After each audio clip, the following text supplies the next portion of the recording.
Aquel día cayeron muchas bombas sobre el pueblo. Corríamos hacia las bodegas para protegernos. Yo era muy pequeño y confundía el miedo con la inocencia. Una de las veces me puse encima de mi padre con la intención de defenderle. Tenía solo 3 años y me acuerdo como si hubiera sucedido ayer.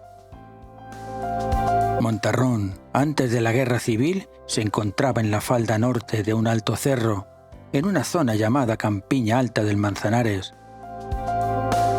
conocido también como Cerro de la Atalaya. Por su posición fue un enclave estratégico del ejército republicano. Existían polvorines, había algunos cañones bien emplazados y varias líneas de trincheras. Esa fue la causa de que resultara bombardeado intensamente por la artillería del ejército franquista desde Cogolludo durante la batalla de Guadalajara. Su destrucción fue casi total. Solo se salvó, dicen los más viejos, la escuela, el cementerio y la ermita, además de una antigua torre medieval que se remonta a la época andalusí. El resto, montones de piedras que más tarde merecerán un recorrido más detallado. La población fue evacuada hacia pueblos de la provincia de Cuenca. Cuando acabó la guerra, les trajeron a Fuencemillán y allí estuvieron hasta que hicieron el nuevo pueblo. Sin embargo, algunos no regresaron, echaron raíces en otras tierras. Aquí ya no tenían nada. Años después, el organismo oficial Regiones Devastadas logró su reconstrucción parcial 300 metros más abajo, al otro lado de la carretera que viene de Humanes y va a Cogolludo y Jadraque. El viajero poco se imagina la cantidad de sorpresas que se va a encontrar en un pueblo trazado con escuadra y cartabón, sin que sus arquitectos hicieran mínimo esfuerzo e imaginación, a excepción de un par de edificios donde sí mostraron su valía.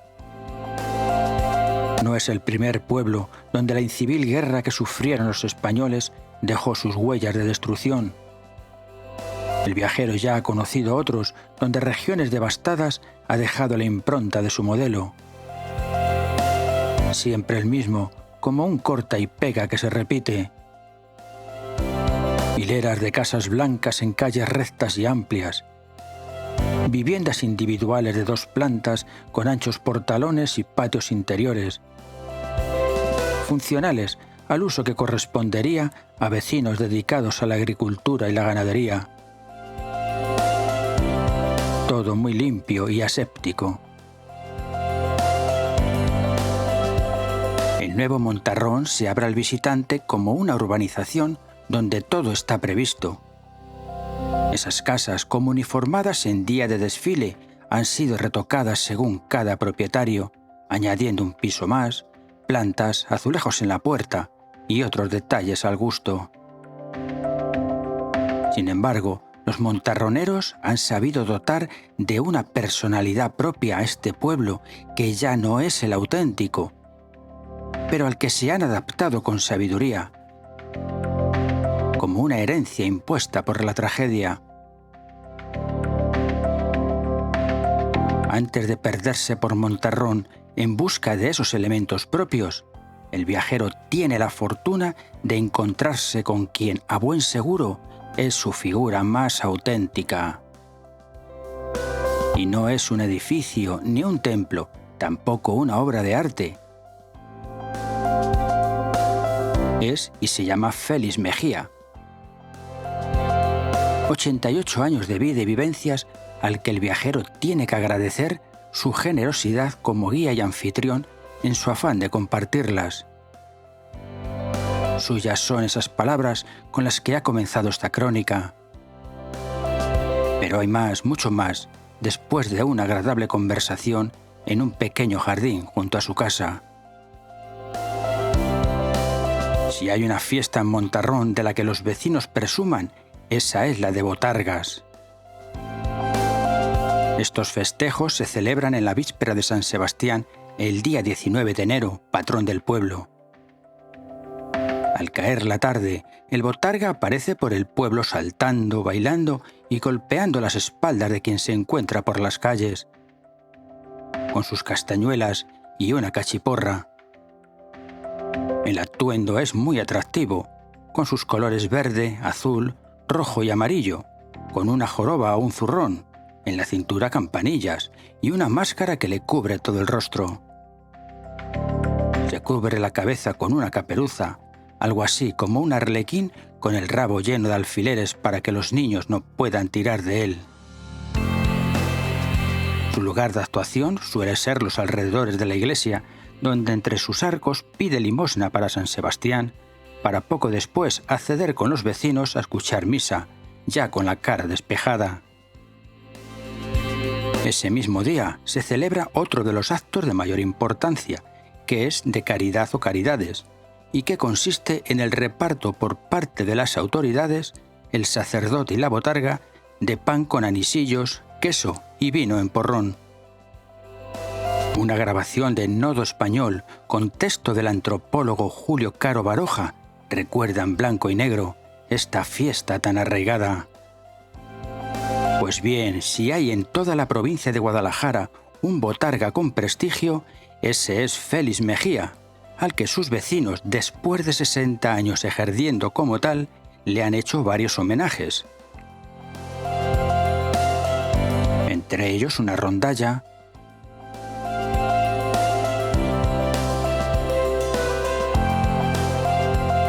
una talla de madera colocada en el ayuntamiento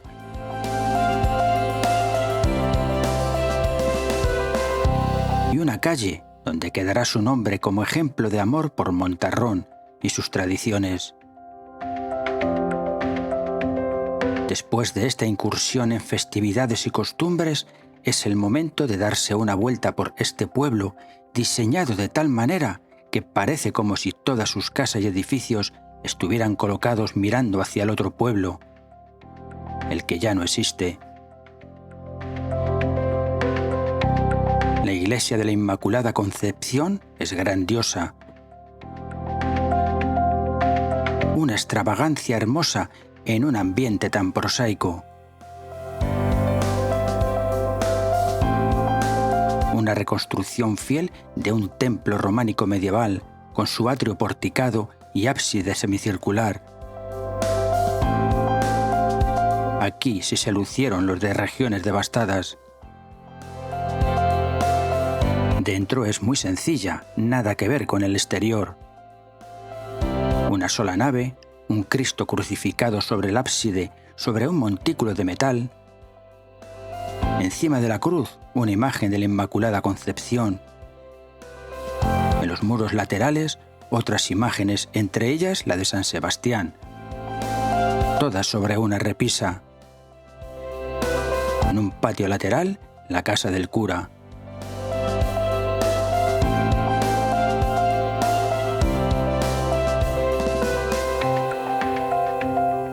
En un jardín frente a la iglesia, el pedestal con su busto de un descendiente ilustre del pueblo.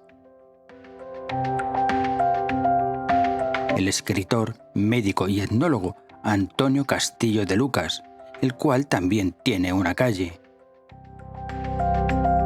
A modo de curiosidad, en la Biblioteca Virtual de Castilla-La Mancha, Cuadernos de Etnología de Guadalajara, hay un texto de Antonio Castillo donde dice que una manera de llamar a los de Montarrón era burracos, pues en la procesión de las fiestas del día 6 de agosto por el Cristo de la Agonía, también conocido como Cristo de los Burracos, se disparaban salvas al aire, lo que los montarroneros llaman tirar a los burracos.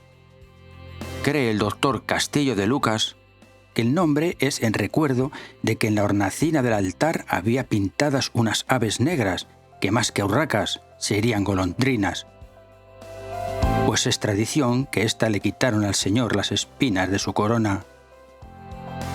Dice la leyenda, continúa Castillo de Lucas, que el Cristo de la Agonía también era conocido como Cristo de los Remolinos, pues en cierta ocasión se declaró un gran incendio en el pueblo, y como no podía ser sofocado, en un acto de desesperación sacaron al Cristo de la Agonía, y al momento se levantaron unos remolinos de aire que ahogaron el fuego. Desde entonces, las fiestas se celebran el 6 de agosto y en ese día siempre se levantan remolinos de aire.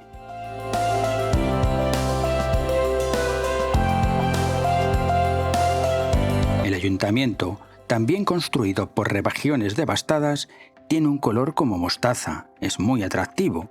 Se encuentra presidiendo la plaza donde hay una fuente y un amplio espacio de encuentro. Dentro de este edificio, como si fuera un anexo, a través de una entrada en forma de arco, se accede a un local no demasiado grande. Es la sede de la Asociación de Puertas Abiertas, lugar donde se exponen trofeos deportivos, fotografías antiguas y modernas y, sobre todo, lugar de encuentro y bar donde los vecinos celebran sus fiestas y comidas de hermandad.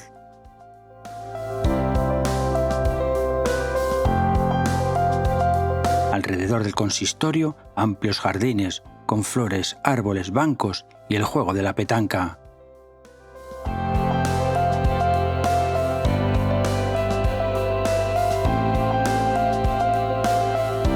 Llama la atención una reliquia que han querido conservar en lugar de preferencia. Es un molino de la antigua almazara utilizada para obtener el aceite.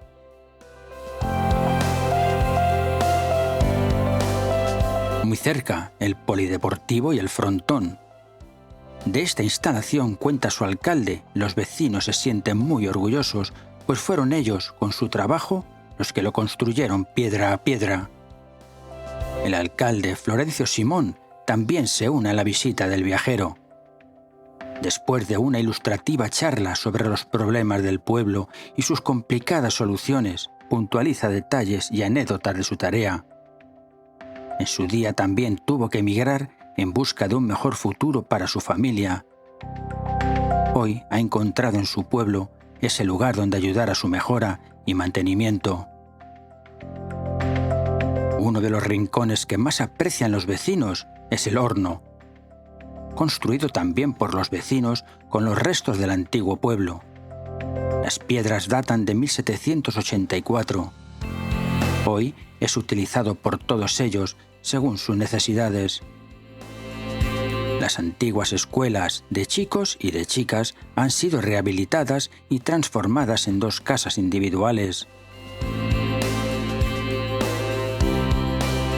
La ermita de la Soledad, junto al cementerio, es como la antesala del camino que llevará poco después al viajero a los restos del antiguo pueblo. En una piedra sobre la puerta está grabado el año de 1790. No cabe duda que una de las mayores riquezas de Montarrón eran sus viñas. Afirma el alcalde que era más fácil darte un vaso de vino que uno de agua. Aún hoy quedan como muestra numerosas parras y tinajas a modo de adorno, pues la maldita filosera acabó en su momento con todos los viñedos.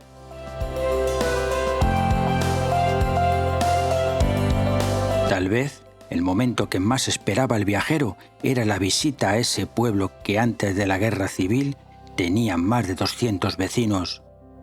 Un pueblo que tuvo sus orígenes en la repoblación tras la Reconquista y que fue señorío y también condado. La compañía y explicaciones de Félix resultan imprescindibles. Este hombre de 88 años recorre con agilidad esos caminos cegados por los hierbajos que un día fueron calles. Su memoria es un libro abierto de recuerdos y nombres. Aquí vivía, y más allá era la casa de... Estos no regresaron, habían perdido todo y no tuvieron coraje para comenzar de nuevo. La iglesia es solo una cascada de piedras en el vacío, así como la forja. El colegio de chicos que estaba encima del ayuntamiento. La posada, el bar, la tienda. Solo piedras y escombros. Las zarzas inundando cada rincón. Esta era la plaza, aunque resulte difícil de imaginar. Pero mira, ahí está la fuente de piedra.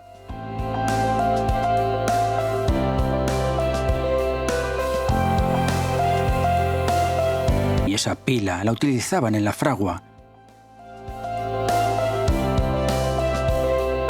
Todavía se mantiene en pie las escuelas de las chicas.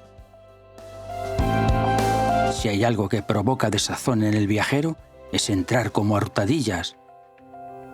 Que no se entere el propietario. En una de esas habitaciones donde parece que la chimenea aún calentará el puchero.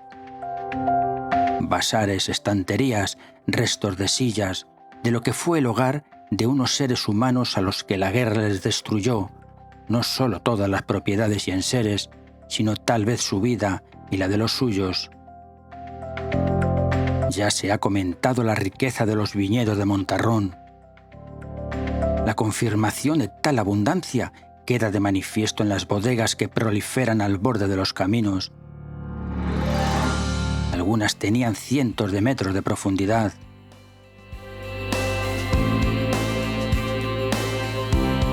Félix camina como si estuviera viviendo de nuevo esa niñez de cuando tenía 3 años, cuando comprobó que su mundo, por la inconsciencia de unos pocos, se perdería para siempre. Conserva entre sus recuerdos el nombre de personas, de amigos, de la función de cada casa, de cada edificio. Por un momento, el viajero piensa que no está con él, que ha regresado a 1937 y saluda de nuevo a los que un día fueron niños como él. Sus padres, sus amigos, su casa.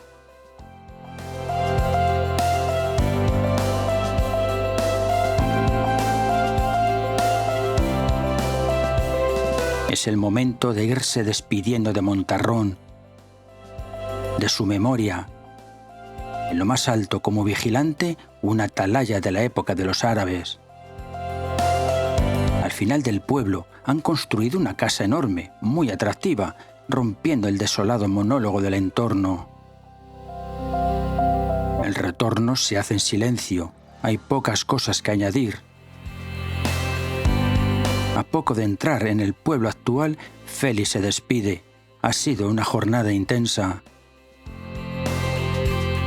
El viajero confirma lo que ya había comentado, que a veces los pueblos, los lugares, no son únicamente sus casas, edificios, monumentos, sino las personas que lo habitan.